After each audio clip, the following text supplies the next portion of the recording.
Matthew, Ross? the stock market, 2013, what are the big themes? Going to be a big year. We hit bottom in June. I thought it might have been late in 2012, but last June it looks like we've hit a bottom. Had a nice rally in the second half. It's been led by the banks, our big banks, with interest rates coming down. The defensive sector, we know Telstra had a great end to the year. But during the course of that 6 months, we switched, or some of the game money switched, and they went into cyclicals. So now we're into cyclicals. I think that runs for the rest of the year. I think we can get 25% gain in the market this year on the back of lower interest rates. Once interest rates turn, whether it's the back end of 13, the start of 14, you want to have a good look at your equity portfolio. That's where it might get tough for a while. It's a repeat of 2012. We're probably looking like a 10% return positive from the market. And what's going to drive that? Lower interest rates are helping. The rush into the market to replace lower yields and term deposits will push upward momentum. Plus the bond market has rallied strongly. So that's all good news for the share market. And do we get any earnings lift from our companies? Not much until the Aussie dollar falls. In the second half of the year, you'll see some resources profits upgrading in 2013, 2014. Definitely up, I'd say 10 to 15%. What it'll be driven by? It'll be driven by interest rates mainly.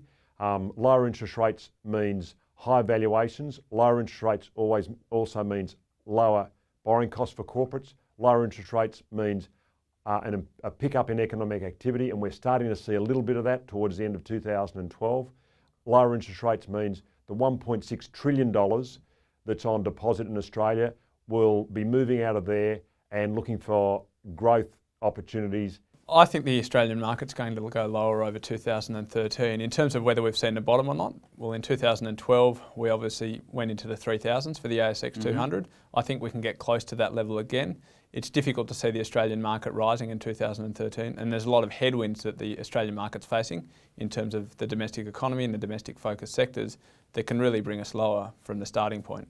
I think we'll see 5,000 being broken on ASX 200, and I think it'll be led right from the very top. BHP, Rio Tinto, the materials and energy stocks have been lagging for a very long time. They're playing catch up. They're going to lead our market higher. And where will it finish, do you think? I think around 51, 5,200. So we've got 15 to 20% in the market. Yeah, a very nice rally to come. I think it's going to be one of those strategies for investors over the next 12 months to just keep watching the interest rate landscape and then keep watching the growth in the economy. And as it starts to pick up, you'll start to realise there needs to be a big switch in your portfolio from yield-driven stocks such as property companies very much into those cyclical stocks. It's got to be higher. 10, 15, 20%? Oh, look, it's probably more like 15%. I think perhaps you could have an even better year, maybe as much as 20.